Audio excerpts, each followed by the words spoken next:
Assalamualaikum warahmatullahi ta'ala wabarakatuh. Kaifa halukum? Apa khabar semua? Semoga semua yang di luar sana diberikan kesihatan oleh Allah SWT. Wow, saya tengok video tentang tip parenting yang saya keluarkan sebelum ni, agak tinggi viewers. Jadi saya rasa ramai viewer yang berminat dengan topik tip parenting ni. Sebab kita semua memang involved dengan isu-isu parenting kan. Semuanya kebanyakannya kalau tak pun berkeluarga, yang akan berkeluarga, yang mungkin anak-anak yang berstatus anak-anak, berstatus ibu-ibu kan. Jadi topik ni sangat memang berkaitanlah dengan kehidupan kita sehari-harian.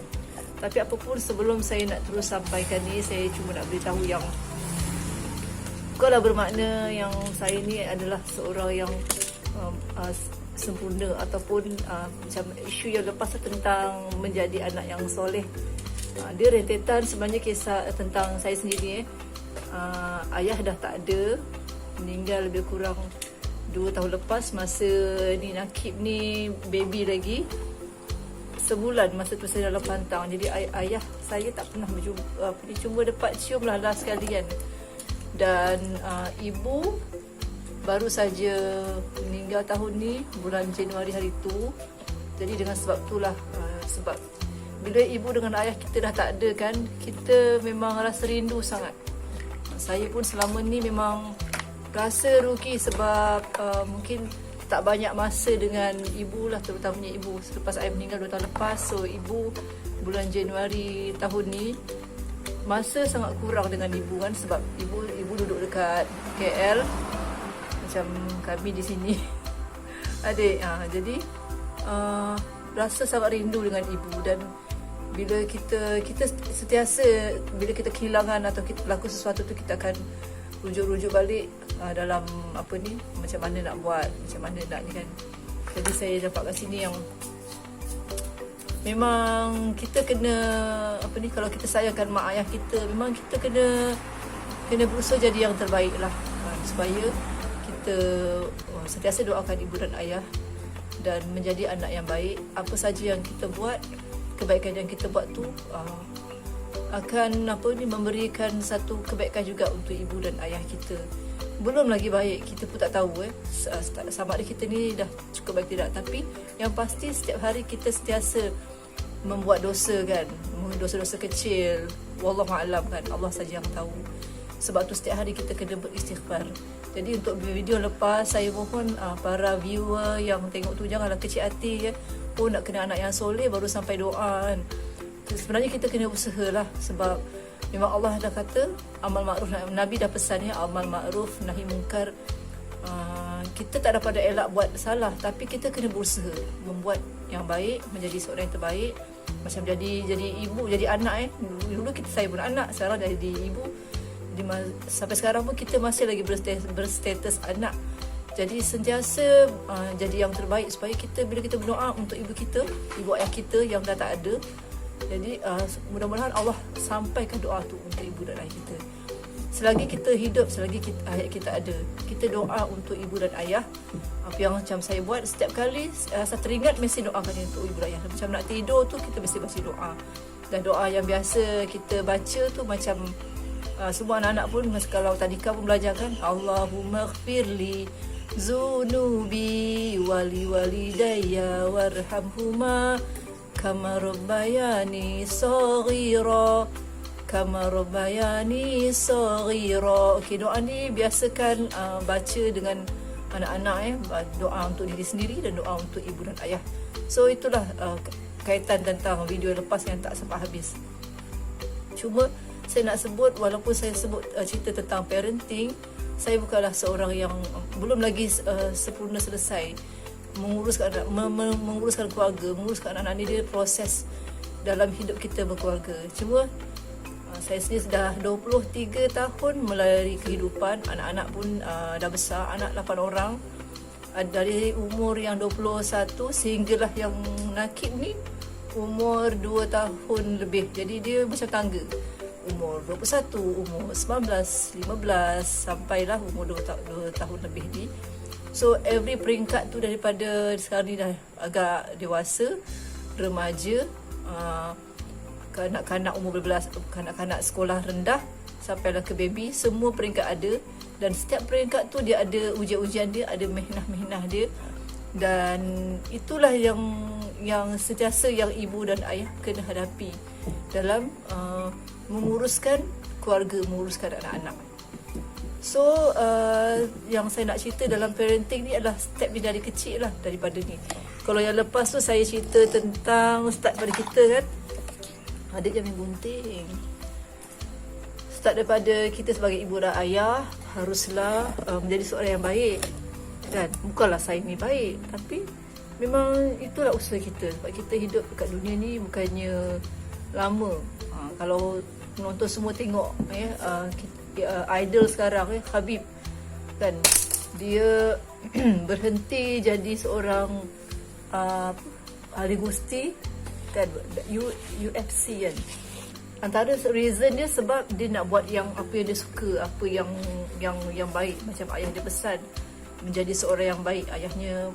Arwah ayah je sentiasa buat kebaikan. Jadi sebagai seorang Muslim, itulah yang kita kena buat selagi hayat ada kan.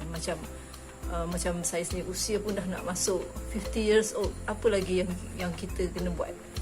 So bukan saya je, semua orang, semua umat manusia, tak kira agama sebenarnya, dalam kehidupan mesti meneruskan membuat kebaikan dalam hidup.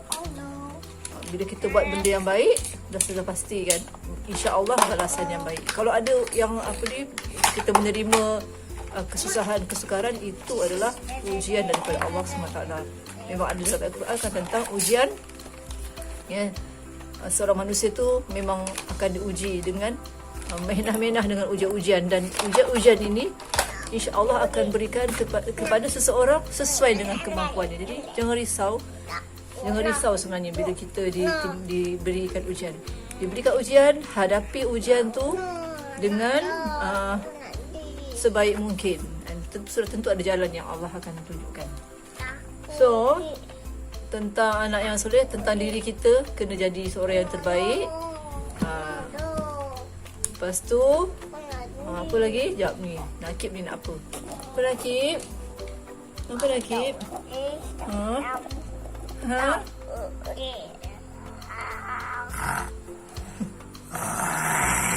Ui, namanya? Okey.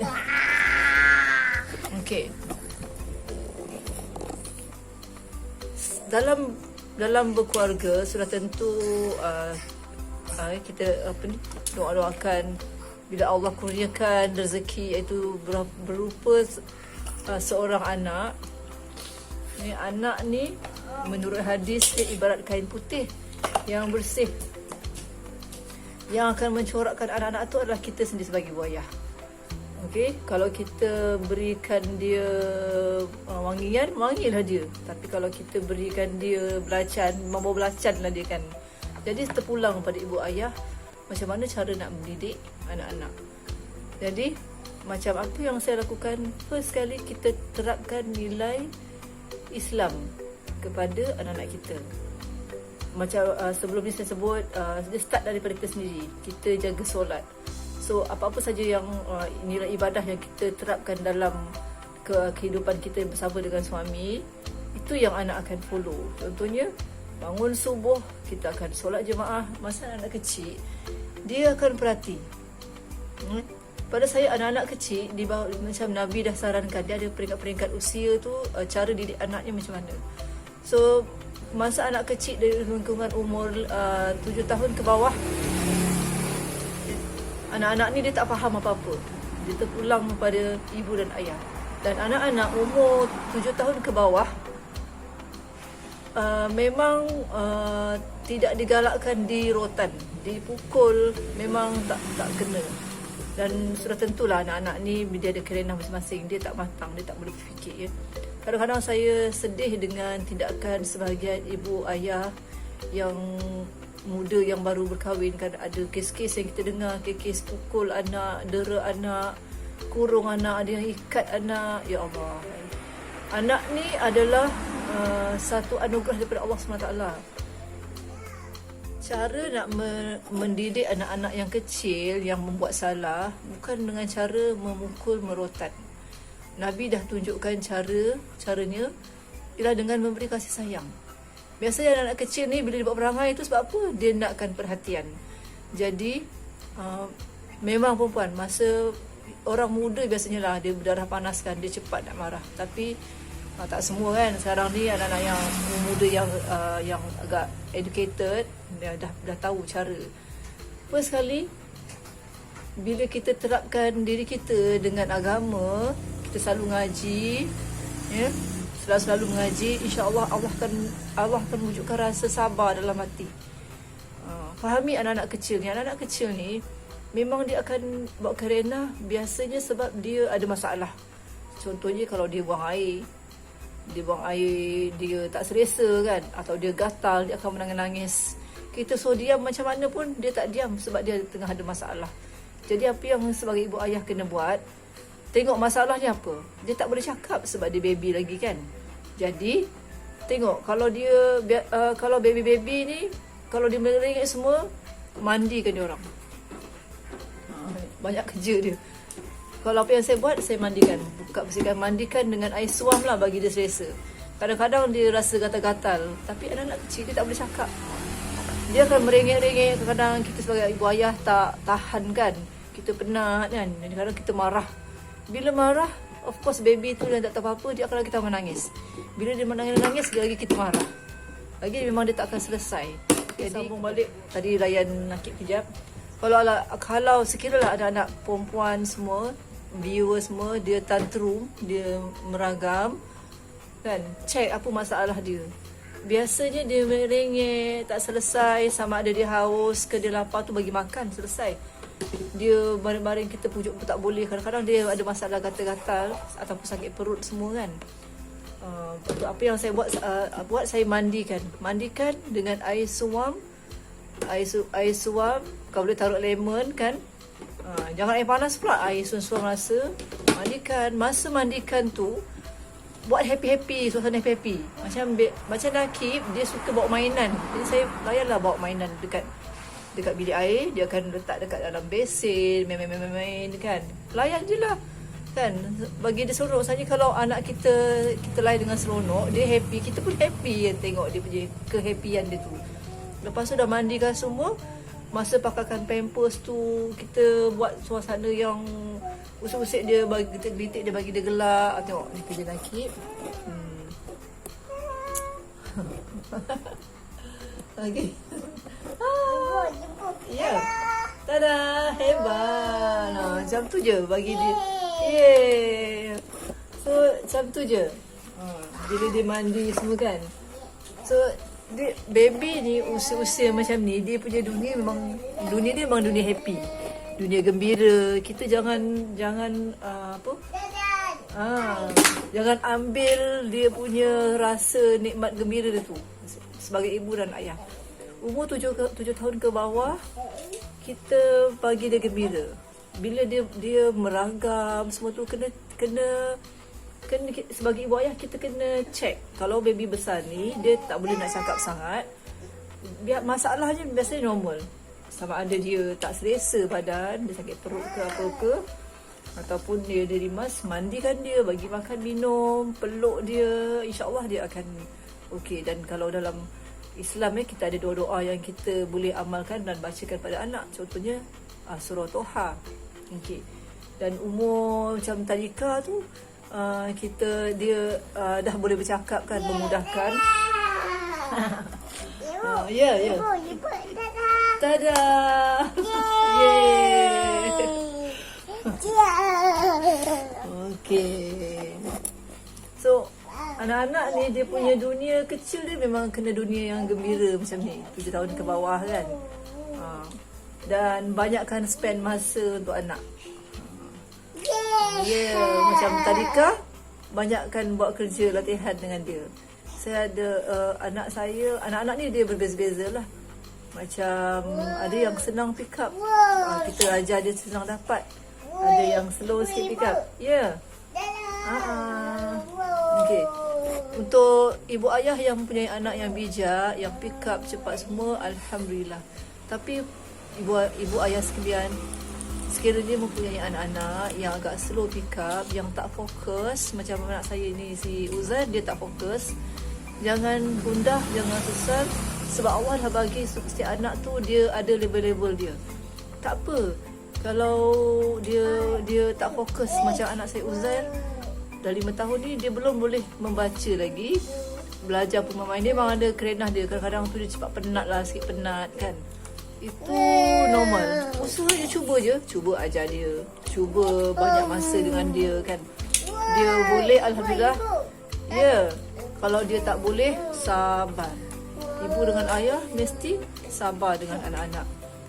Sebab bila kita check balik kan, ramai orang-orang lain, macam apa yang saya buat kan, bila dapat ujian-ujian, bila kita tengok balik orang lain lagi banyak ujian dia, lagi macam ada yang physically kurangnya anak kita syukur, kita kena syukur anak kita muda. Ada yang lagi slow, ada yang yang lagi tak boleh nak membaca, ada yang autism lah, ujian orang lain lagi macam-macam. So kalau sekiranya anak kita belum lagi mampu dalam 5 tahun, kita jangan compare dengan orang yang berjaya. Kita tengok orang lain, kita comparekan dengan yang lagi ujiannya lagi besar tapi dia orang mampu menghadapi. Jadi itulah dia untuk video ni kan, cuba sedikit tentang menghadapi anak-anak yang kecil, baby macam ni, sehingga anak yang 5 tahun. Jangan rebut dia punya masa gembira. Anak macam ni, anak-anak kalau macam saya, anak-anak daripada ni sampai yang dah besar pun memang masih lagi peluk, sayang, cium semua. Sebab itu yang Nabi ajar kita. Nabi ajar kita supaya sentiasa berikan kasih sayang kepada keluarga dan anak-anak.